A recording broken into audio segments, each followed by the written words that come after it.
Hi guys! Itong story na 'to ay one-shot story galing sa ibang writers. And sana matulungan niyo ako sa pagpili kung sino may pinakamagandang story. Comment niya sa baba kung ano masasabi niyo sa story niya. Wait niyo na lang din yung next one-shot story. At balik na tayo sa kwento.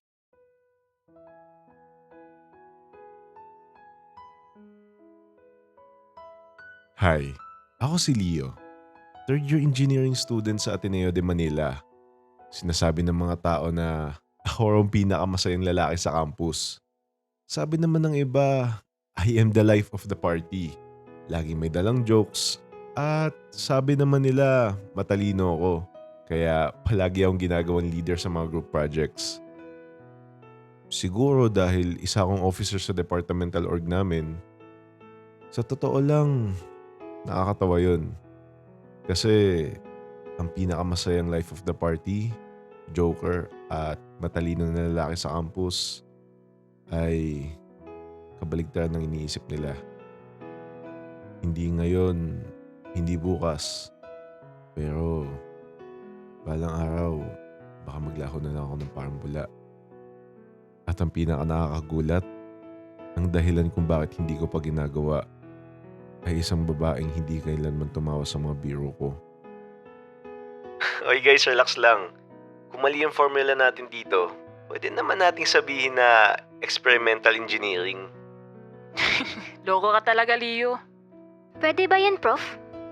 Confidence lang kailangan. Pag sinabi mo experimental, tunog matalino.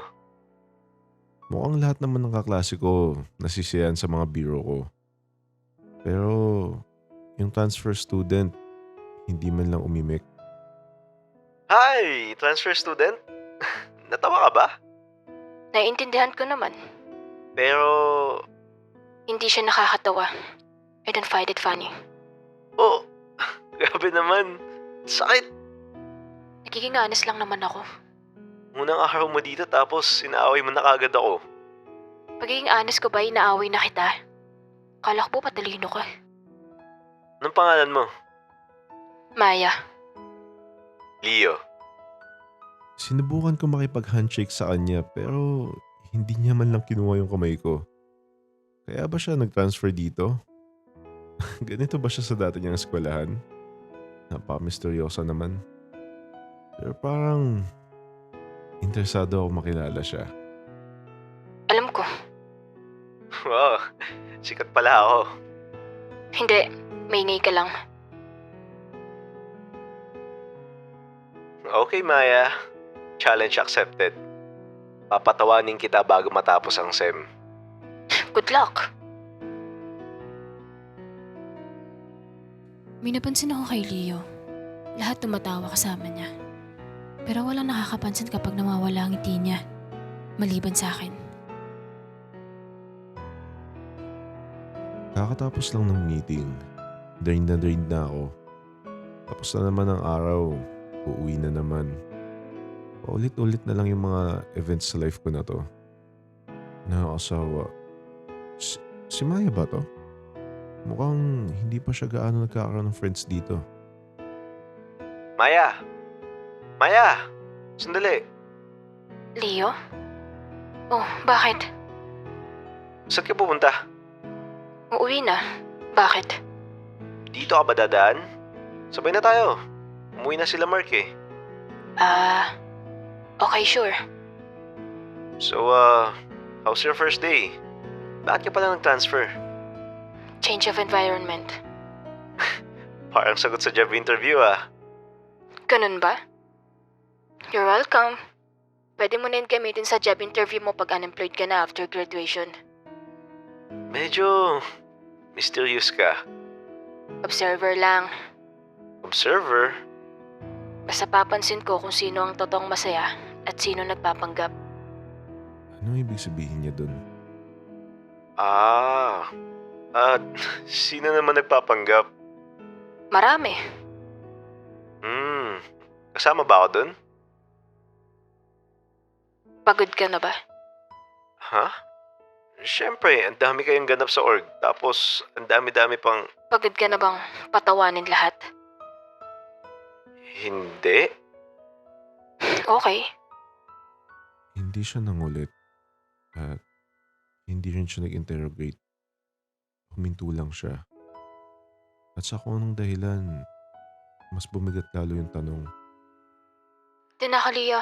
Salamat sa pagsama sa paglakad. Sige. Ingat ka rin pa uwi. Salamat din, Maya. Leo, Uy, bakit nandito ka? hinanap kita. Talaga? Di ka pumasok sa klase. Tamad lang. Hindi. Hindi ka makabangon. Ang creepy mo. Nahanap mo pa ako dito? Observer nga. Hindi ka ba curious? Kung gusto mong sabihin, sabihin mo. Alam mo, weird ka. Kakaiba ka. Sinabi na din yan sa akin. Unang beses ko may makasama na hindi ako pinipilit maging funny or palatawa. Hindi mo naman kailangan. Paano pag yan lang yung alam kong gawin? Pwede ka rin maging totoo. Hindi ko pa alam ang buong kwento niya. Pero kilala ko ang katahimikang yun. Dahil narinig ko na yun dati. Mula sa isang taong nawala sa akin. Madali lang sa'yo sabihin yun, Maya. Gusto mo ba magkape? Kape? Ngayon? Oo.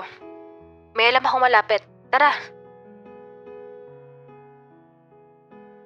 Alam mo, Maya, ang weird. Ako na naman ba?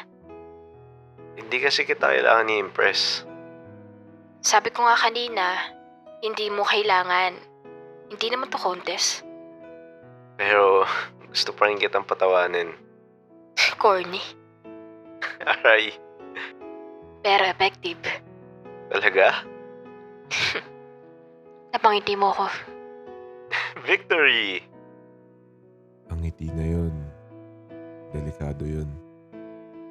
Kasi sa unang pagkakataon sa loob ng maraming taon, gusto kong manatili. Maya, kung mawala ka bigla, anong gagawin mo? Hahanapin kita. Paano kung ayoko matagpuan? Hindi ko papayagan. Ang tigas ng ulo mo, no? Leo, Hmm? huwag mong gawing paalam yung tanong mo. Hindi ko alam ano sunod kong sasabihin. Pabigat sa paramdam marinig ang mga sinabi ni Maya na para bang gusto kong pigilan sarili ko. Pero bakit, Maya? Bakit parang may malasakit ka? Doon ko unang naramdaman. May mali. Malalim. At seryoso. Alam mo, dapat nag-psychology ka na lang na kurso. Mas bagay sa'yo. Joke ba yan? Pinapangiti mo na naman ba ako? Pwede, parang umiti ka naman. Lagi na lang parang nilalamig mukha mo eh. Dito na ulit ako, Leo. Ingat ka pa uwi. Salamat sa pagsama. Sige, ingat ka din.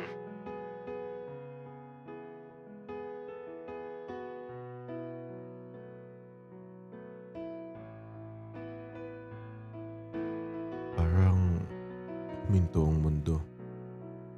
At sa unang pagkakataon sa matagal na panahon, wala akong kailangang patawanin. Wala akong kailangang gampanan ng papel. Ako lang. At yung pagod na puso ko. Pagod na ako. Pagod na ako magpanggap na ayos lang ako.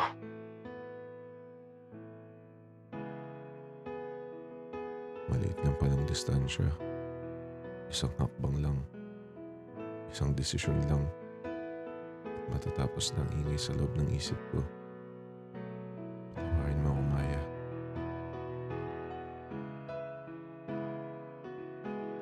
Leo! Paglingon ko, nandun siya. Humihingal, magulong buhok. Parang tumakbo ng walang tigil. Bakit ka nandito? Kasi alam kong may mali. Hindi mo na kailangan makialam. Too late. Daan-dahan siyang lumapit patungo sa akin. Parang natatakot na baka isang maling galaw lang at mawala ako.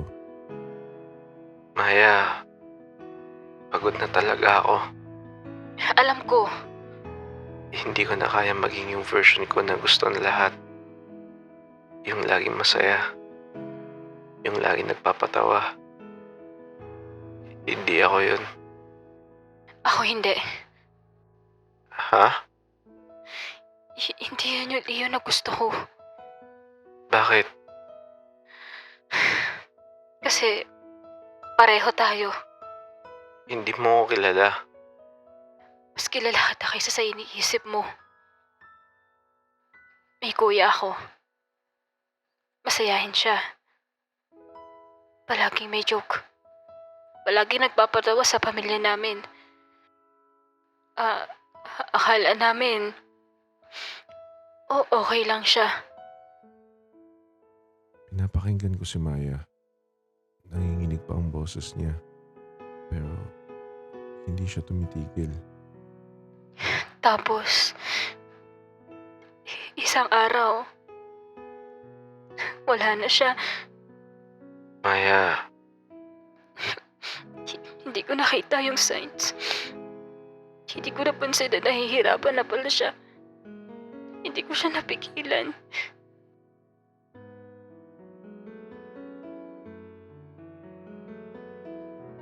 Tapos, dumating ka. hindi akong kuya mo. Kapag biro ka pa talaga, no?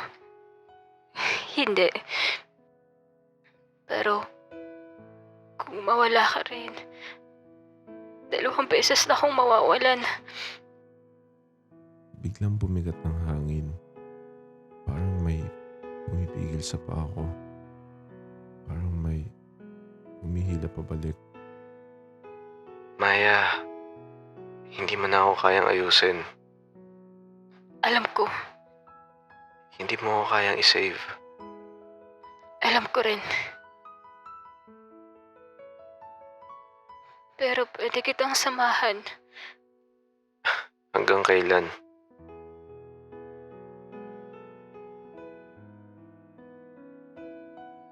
Hanggat kaya mo pang lumaban. Tsaka, selfish ako. Bakit? Kasi, gusto pa kitang makasama.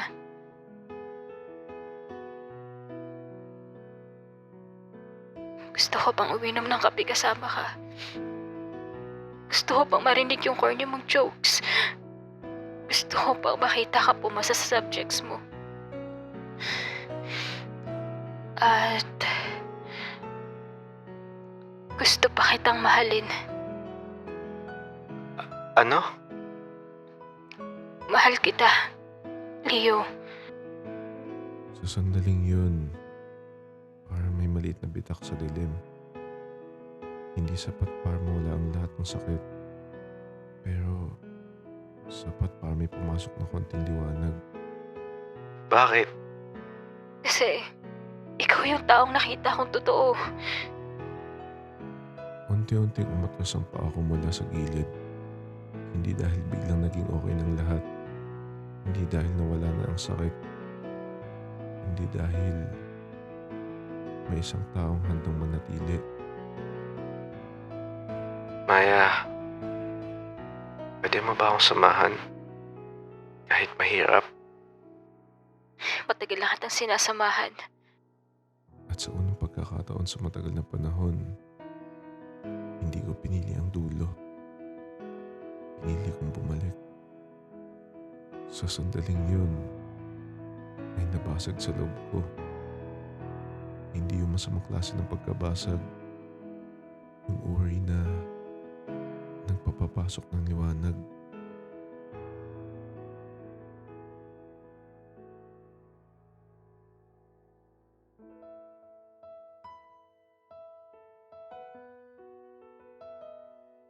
Nakapasa ako sa calculus. Miracle. Hoy, Proud ako sa'yo. therapy helps. And, And you helped. di ako hero ah. Hindi naman. Then, ano ako? Anchor. Anchor? Yung nagpapaalala sa akin na kahit nalulunod ako, may dahilan pa rin para lumangoy pabalik. Hindi ko siya niligtas. At hindi rin niya ako iniligtas. Pero kahit papano, pareho naming piniling manatili. Hindi pa rin perpekto ang buhay. May mga umaga pa rin na mabigat bumangon. May mga araw pa rin na ramdam ko ang bigat. Pero ngayon, may taong naghihintay sa cafe. Isang taong nakikita kung sino talaga ako. At sa unang pagkakataon sa loob ng maraming taon, hindi ko na pinlano kung ano yung gagawin ko bukas. 1 out of 10 guys. Ilan ma-rate nyo sa story niya? Comment niya sa baba. Thank you!